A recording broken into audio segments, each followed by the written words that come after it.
Europe 1, 7h44. Elle a travaillé chez UBS de 1999 à 2012.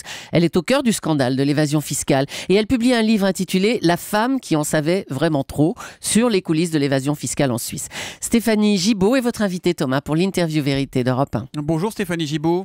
Bonjour Monsieur Soto, merci de me recevoir. Je sais que c'est pas facile pour vous de parler, que c'est un sujet compliqué. Vous avez passé 13 ans chez UBS, mais c'est à partir de 2008 que les choses se compliquent.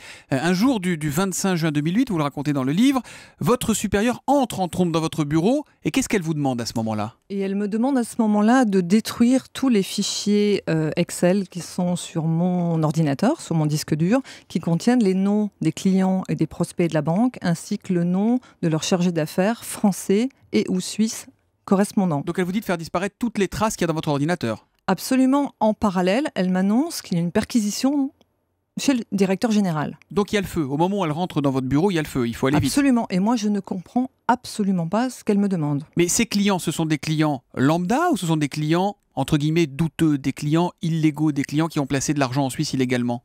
Mais moi, à mon niveau, je suis responsable marketing, communication. J'organise des plateformes. Vous n'êtes pas banquière, il faut le dire. Voilà, non, je suis absolument pas banquière. J'organise des événements haut de gamme pour les clients et les futurs clients de la banque, donc ce qu'on appelle les prospects de la banque. Moi, je ne fais, si vous voulez, que de l'image, ce qui s'appelle à la banque ambassadeur de la marque. Donc vous organisez ces soirées. Exactement. Qui est invité à ces soirées ? Sont invités des fortunes. UBS, le métier d'UBS, la maison UBS pour laquelle je travaillais, c'est la maison gestion de fortune. Donc ça s'adresse à des clients qui ont un patrimoine. En France, c'est à peu près 150 à 200 000 familles. Mais l'idée, c'était de draguer des gens en France pour qu'ils ouvrent des comptes en Suisse ? C'était ça l'idée ou pas ? Mais moi, je ne le savais pas. Comment est-ce que vous voulez que j'imagine ? Moi, je travaille dans une banque depuis 1999 où j'invite des clients et des prospects en fonction de ce que les chargés d'affaires Donc vous ne cherchez pas à savoir si c'est pour faire de l'évasion fiscale ou si c'est juste des gens prestigieux Vous savez pas, vous, quand vous organisez vos soirées ? Absolument pas. Et alors, qu'est-ce qu'elle vous dit ? Parce que vous lui dites pourquoi tu veux que je détruise ces documents. Comme j'étais occupée au moment où on me l'a demandé et que je n'ai pas compris, je n'ai pas exécuté l'ordre. Et puis, en revenant à la charge à plusieurs reprises, je me suis dit qu'il devait y avoir quelque chose qu'on m'en voulait personnellement. Je ne comprenais pas l'intérêt de la demande, si vous voulez. C'est-à-dire que ça me paraissait complètement saugrenu de dire comme c'est quelqu'un qui vient d'arriver, elle doit pas comprendre ou elle doit pas, voilà. Mais vous avez dû plonger, vous avez dû relire ces documents avec un regard différent. Après, qu'est-ce que vous avez découvert ? Il y avait quoi de douteux, de malhonnête dans ces fichiers ? Mais en fait, c'est parce que j'ai rencontré d'autres collaborateurs de la banque, notamment des chargés d'affaires, qui m'ont expliqué une histoire complètement rock'n'roll, entre guillemets, qui s'appelait ce fameux carnet du lait. Je sais que Nicolas Forissier, qui était invité ici chez vous il y a 2 mois, semaines, à peu près. En gros, c'est des carnets parallèles qui n'apparaissaient pas dans la comptabilité officielle parallèle de la banque et qui permettaient de faire tout ce business pour faire revenir de l'argent en Suisse, de l'argent français. Mais à mon niveau de responsabilité et à mon poste, comment voulez-vous que j'imagine ce qui peut éventuellement y avoir derrière ? Et alors, il y a quoi derrière ? Concrètement, il y a quoi ? Il y a qui ? Ça fait des mois maintenant que des rumeurs circulent. On parle de ministres, de personnalités, de sportifs. Est-ce que ce matin, vous pouvez nous donner des noms ? Il y avait qui dans ces soirées que vous n'avez pas vues sur le moment ? Il y avait qui dans ces fichiers sur votre ordinateur ? Ces noms dérangeants, c'était qui ?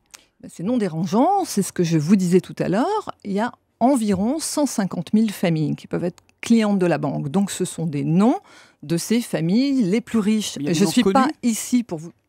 Je ne suis pas ici pour vous donner des noms, je ne suis pas ici pour faire de la délation, Monsieur Soto. Je suis ici pour dénoncer un système qui est un véritable dysfonctionnement au plus haut niveau. Moi, j'ai été mise en risque sans le savoir. Pendant 8 ans, j'ai fait un métier qui finalement s'arrête du jour au lendemain, fin 2008, sans que je ne comprenne pourquoi. Moi, je suis quelqu'un de curieux par nature. J'ai voulu essayer de comprendre pourquoi on me demandait de détruire mon outil de travail. Parce qu'en fait, c'est ce que m'a expliqué mon avocat, Maître Dufeu, quand je l'ai rencontré. On ne détruit pas un outil de travail, c'est du pénal. C'est du pénal, ça veut dire qu'on peut aller en prison pour ça.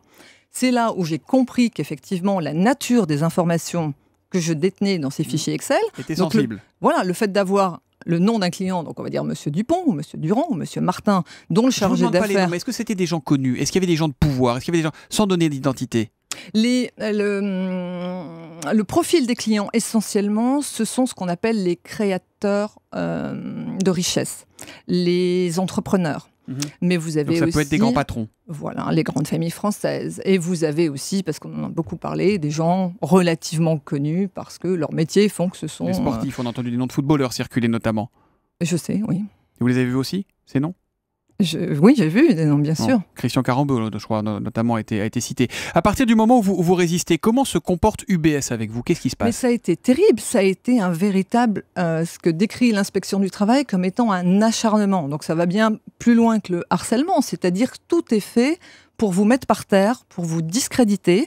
Vous qui avez été noté correctement pendant 8 ans, puisque vous avez fait votre métier avec passion et en y passant vos soirées, vos jours, vos nuits et vos week-ends, du jour au lendemain, vous êtes blacklisté, vous êtes au placard, vous n'existez plus.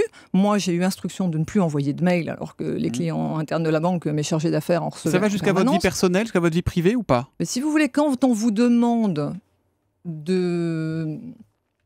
Quand on vous harcèle et quand on vous demande en plus de détruire votre outil de travail, vous avez quand même psychologiquement quelque chose qui commence à plus aller. Parce qu'en même temps, à côté de ça, le regard des gens change. On vous regarde comme si vous étiez un animal à 5 pattes. On doute de vous. Et du coup, vous doutez de vous. C'est psychologiquement, et voilà, très... et donc vous commencez à ne plus dormir. Et voilà. En décembre dernier, on a appris la nomination de Françoise Bonfante, qui était la déontologue d'UBS à la commission des sanctions de l'AMF. L'AMF, c'est le gendarme, l'autorité morale des marchés financiers en France. Elle était au courant des magouilles, elle? Tout le monde était au courant à UBS ou pas? Madame Bonfante a reçu plusieurs courriers d'ex-collaborateurs de la banque. J'ai des copies de ces courriers qui dénonçaient justement l'effet de démarchage des chargés d'affaires suisses et d'évasion fiscale. Donc elle avait reçu ces courriers, elle le savait? Absolument, oui, moi j'ai des copies. Mais ça veut dire qu'UBS a des soutiens politiques en France aujourd'hui, si elle arrive à un poste pareil? Écoutez, j'ai un collègue de province, un chargé d'affaires, qui appelle ça, je le cite, les liens incestueux entre la banque et le plus haut niveau. Et le plus haut niveau, y compris en France. Dernière question, Stéphanie Gibaud, est-ce que vous avez peur aujourd'hui? Écoutez, aujourd'hui, j'ai perdu mon travail, j'ai perdu ma dignité, j'ai perdu mon honneur. Mes enfants qui écoutent les médias et m'ont vu à la télévision ont entendu les présidents d'UBS et dirigeants d'UBS dire que j'étais une menteuse, une manipulatrice. Il m'a envoyé un mail cette nuit pour me dire qu'il réfutait catégoriquement tous vos dires par avance. Absolument, voilà. Donc, oui, absolument. Rien n'a jamais existé. C'est-à-dire la culture de la négation. Mais vous avez peur ou pas aujourd'hui? Vous vous sentez en danger de parler comme ça?